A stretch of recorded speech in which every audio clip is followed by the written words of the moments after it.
ओम नमस्कार मित्रों, आप सभी कुशल मंगल होंगे ऐसी ईश्वर से प्रार्थना है। मित्रों, आज का जो हमारा विषय है, भगवान है या नहीं है।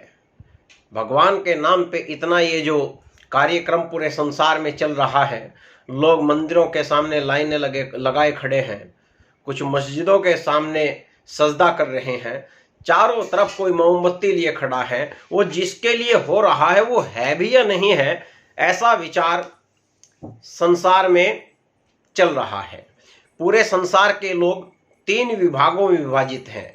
तीसरे विभाग की चर्चा अभी नहीं करेंगे, 2 विभाग की चर्चा करेंगे। एक वह समुदाय है जो कहता है कि ईश्वर नहीं है, ये जो कुछ सब ये आस्तिक लोग कर रहे हैं ये आडंबर है, ईश्वर केवल कल्पना है, कल्पना से ज्यादा कुछ भी नहीं। यह संसार अपने आप बना है, अपने आप चल रहा है, एक दिन अपने आप समाप्त हो जाएगा। न शरीर में आत्मा है, न इस संसार में परमात्मा है।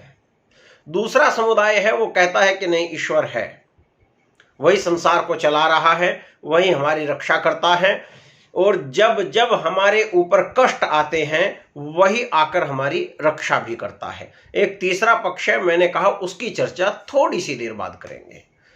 मित्रों, जो ये पहला पक्ष है जो कहता है कि ईश्वर नहीं है, इसके पीछे, इसके ऐसा कहने के पीछे आधार क्या है? आधार है तर्क। उनके अपने कुछ तर्क हैं, उन तर्कों के आधार पर वे ईश्वर के अस्तित्व से इनकार करते हैं। मित्रों, एक शब्द पर मेरे ध्यान देना, किसके आधार पर इनकार करते हैं? वे तर्क के आधार पर इनकार करते हैं, केवल तर्क के आधार पर। और तर्क, कुछ तर्कों की मैं थोड़ी सी चर्चा आपके बीच में कर दूं। वे कहते हैं कि यदि परमात्मा है तो संसार में दुख नहीं होना चाहिए। संसार के घर घर में, गली गली में, पूरे शहरों में, पूरे राष्ट्र में, पूरे संसार में दुख ही दुख दिखाई देता है, इसलिए परमात्मा नहीं है। परमात्मा यदि रक्षा करता है तो एक 2 साल की बच्ची से बलात्कार हो जाता है और वो परमात्मा सर्वत्र व्यापक हुआ उसको देखता रहता है, रक्षा क्यों नहीं करता? ऐसे ऐसे उनके अपने कुछ तर्क हैं जिसके आधार पर वे कहते हैं परमात्मा नहीं है। दूसरे कहते नहीं, परमात्मा है, वो तो रक्षा करता है। मित्रों, ये जो दोनों नास्तिक और आस्तिक हैं, इन दोनों के मानने के पीछे तर्क है। आस्तिक के साथ, तर्क के साथ उसकी आस्था जुड़ी हुई है, नास्तिक के पास केवल तर्क है। मैं आगे बढ़ूं इससे पहले थोड़ा सा आप ये क्लियर कर लें। ये जो नास्तिक कह रहे हैं कि ईश्वर नहीं है, मैं अभी इस पक्ष में नहीं जा रहा हूं कि इनके आक्षेप क्या है, उनका उत्तर क्या है। पहले एक सार्वभौमिक विषय में आपको समझाना चाह रहा हूं। ये जो कह रहे हैं कि ईश्वर नहीं है, ये इसलिए कह रहे हैं कि जैसा ये चाहते हैं वैसा ईश्वर नहीं है, इसलिए ईश्वर नहीं है। वे चाहते हैं कि ईश्वर है तो हमारे जीवन में कोई दुख नहीं होना चाहिए, ईश्वर हो तो संसार में सुख ही सुख होना चाहिए, ईश्वर हो तो संसार में कोई अन्याय नहीं होना चाहिए। मैंने इसके पीछे भाव क्या है? यदि ऐसा हो तो वे मानने के लिए तैयार हैं कि ईश्वर है, ऐसा नहीं है इसलिए वे नहीं मान रहे हैं कि ईश्वर नहीं है, इसलिए वे इस बात को पकड़े बैठे हैं कि ईश्वर नहीं है। मैंने उनके हिसाब से ईश्वर नहीं है इसलिए ईश्वर नहीं है। दूसरा, ये जो आस्तिक हैं, आस्तिक 2 प्रकार के हैं, तीसरे प्रकार के आस्तिक की चर्चा बाद में करेंगे। ये जो आस्तिक हैं जो ईश्वर को मानते हैं, जो मंदिर, मस्जिद, गुरुद्वारे, अन्य सभी में ईश्वर के नाम पे अपनी आस्था से जुड़े हुए लोग हैं, ये ईश्वर को मानते हैं परंतु अपने हिसाब से मानते हैं। ये भी ईश्वर को वैसा नहीं मानते जैसा ईश्वर है, ये अपने हिसाब से मानते हैं। ईश्वर हमारे जैसा अवतार लेकर, हमारे जैसा शरीर धारण करके संसार को बचाने के लिए आते हैं।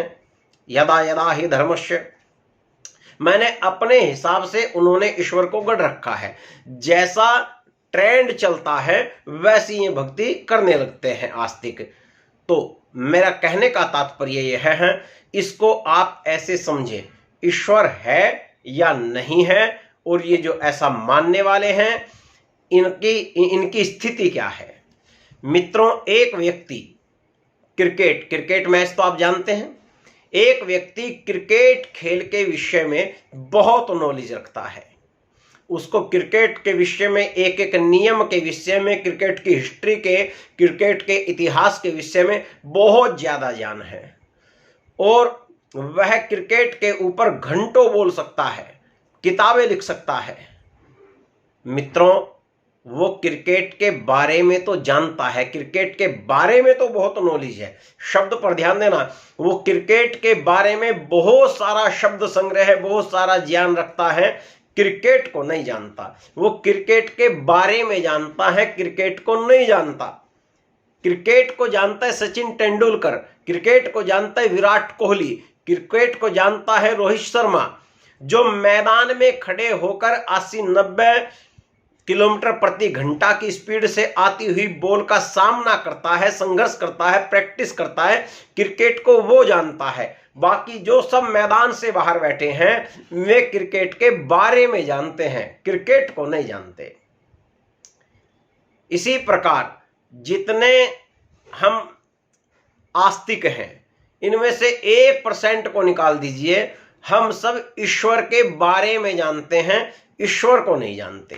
ईश्वर के बारे में हम घंटों स्पीच दे सकते हैं, ईश्वर के बारे में हम किताबें लिख सकते हैं, ईश्वर के बारे में हम व्याख्यान दे सकते हैं, ईश्वर के बारे में बैठकर हम घंटों बातचीत कर सकते हैं, ईश्वर पर विचार प्रस्तुत कर सकते हैं। यह क्या है? यह ईश्वर के बारे में हमें ज्ञान है, ईश्वर का ज्ञान अलग चीज है। ईश्वर के ज्ञान के लिए मैदान में उतरना पड़ेगा, जो साधना का मार्ग है, जो तप का मार्ग है, जो अष्टांग योग का मार्ग है, जिस पद्धति से ईश्वर को प्राप्त किया जा सकता है, उस पद्धति पर जीवन को लगाकर ईश्वर को जाना जा सकता है। बाकी उस पद्धति पर एक कदम रखे बिना भी पुस्तकों को, ग्रंथों को पढ़ लेने से ईश्वर के बारे में जाना जा सकता है, परंतु ईश्वर का यथार्थ ज्ञान तभी जाना जा सकता है। और ये सारा झगड़ा आस्तिक और नास्तिक का ये हो ही इसलिए रहा है कि एक व्यक्ति कह रहा है कि दीवार के उस पार 1,000 की 10 गड्डियां पड़ी हैं। दूसरा व्यक्ति कह रहा है कि नहीं, दीवार के दीवार के परले पार कुछ भी नहीं पड़ा है। ये जो कह रहा है कि पड़ा है दीवार के पास, 1,000 की 10 गड्डियां पड़ी हैं, ये अड़ा हुआ है अपनी बात पर। परंतु ना तो ये गड्डियों को मानने वाला और न ही इनकार करने वाला कोई भी दीवार पर चढ़कर संघर्ष करके उधर झांकने के लिए प्रयत्न नहीं कर रहा है। मित्रों, दोनों केवल और केवल एक दूसरे से उलझे बैठे हैं, लड़ रहे हैं, दीवार पर चढ़ नहीं रहे हैं। जैसे क्रिकेट के मैदान में उतरे बिना, क्रिकेट के मैदान में खड़े हुए बिना, पिच पर खड़े हुए बिना बाहर बैठे बैठे व्यक्ति क्रिकेट के लिए झगड़ रहे हैं, ऐसे इस प्रकार नास्तिक और आस्तिक दोनों उसी प्रकार से हैं। अच्छा, ये भी आप कॉमन समझ लीजिए, नास्तिक और आस्तिक के जीवन में भी बहुत ज्यादा अंतर नहीं है। नास्तिक भी वैसा ही है, आस्तिक भी वही कार्य कर रहा है। आस्तिक भी रिश्वतखोर है, मंदिर जाने वाला, उपासना करने वाला, आंख बंद करके बैठने वाला, वो भी रिश्वतखोर है, मांसाहारी हैं, शराबी हैं, अन्य सारे दुर्गुण दुर्व्यसन उसमें भी हैं जो नास्तिक में है। जबकि ऐसा भी देखने में आ रहा है कि जो नास्तिक देश में हमसे ज्यादा अनुशासित हैं। तो ये जो सारा हंगामा है, ये जो सारा विचार विमर्श हो रहा है, ये जो झगड़ा हो रहा है, ये दोनों का पायदान एक ही है। देखना कोई नहीं चाहता, साधना पद्धति पर कोई चलना नहीं चाहता। मित्रों, एक बात याद रखना, समस्त नास्तिकों को मेरा ये कहना है कि अगर आप उस प्रयोग को करके, जैसा कि ईश्वर को जानने के लिए प्रयोग ऋषि मुनियों ने, उन तपस्वियों ने जो उस मार्ग पर चले हैं उन्होंने किया है, ऐसा प्रयोग करके, साधना करके एक भी नास्तिक यदि पहाड़ों की कंदराओं से आकर कहे कि मैंने कर देख लिया, ईश्वर नहीं है, उसके ऐसा कहने में ताकत होगी, उसके ऐसा कहने में बल होगा। परंतु आज तक का इतिहास है, जो भी खोजने गया, जो भी टटोलने गया, जिसने भी अंदर की यात्रा प्रारंभ कर दी, वो ही कह उठा अस्ति अस्ति अस्ति, वो तो है, वो तो है, वो तो है। बिना उस पद्धति पर चले, बिना उस प्रयोग को किए, बिना उस अनुसंधान को किए, आपके मना करने में कोई बल नहीं है और आपके हां करने में कोई बल नहीं है। घर बैठे कहते रहें, झूठ फरेब करते हुए मंदिर मस्जिद में सजदा करते हुए कहते रहें कि अल्लाह है, ईश्वर है, ये भी उतना ही बड़ा झूठ है जितना बड़ा नास्तिकों का झूठ है। ईश्वर जिज्ञासा है, ईश्वर जानने की जिज्ञासा है, ईश्वर प्राप्त करने के लिए अंदर उठी हुई एक पिपासा है। हाँ, इतना निश्चित है, जो भी ईश्वर को बाहर सिद्ध करना चाहेगा वो कभी बाहर सिद्ध नहीं कर पाएगा। ऐसे तर्क आपके सामने आएंगे, आप कर ही नहीं सकते। आप भगवान के दर्शन करने के लिए कहीं काबा जाएं, कहीं काशी जाएं, कहीं किसी भी धार्मिक स्थल पर जाएं, आपको हजारों बार ऐसा दिखेगा कि आप लाइन में लगे हैं और तभी एक व्यक्ति महत्वपूर्ण आता है और उसी भगवान के दर्शन करने के लिए पुजारी से 1000 रुपये देता है और आपकी लाइन खड़ी रह जाती है। वो पीछे से जाकर भगवान के दर्शन कर लेता है। ऐसे दर्शन हो ही नहीं सकते, पाषाण के दर्शन होंगे। या नास्तिक कहेंगे तुम्हारा भगवान कैसा है, वो तो रिश्वतखोर है, वो तो पैसे लेकर दर्शन दे रहा है। याद रखना, यदि बाहर देखना चाहोगे तो पंक्तियों में खड़ा होना पड़ेगा, बाहर देखना चाहोगे तो भीड़ में शामिल होना पड़ेगा, बाहर देखना चाहोगे तो एक दूसरे की होड़ में आगे पीछे धकेलते हुए चलना पड़ेगा।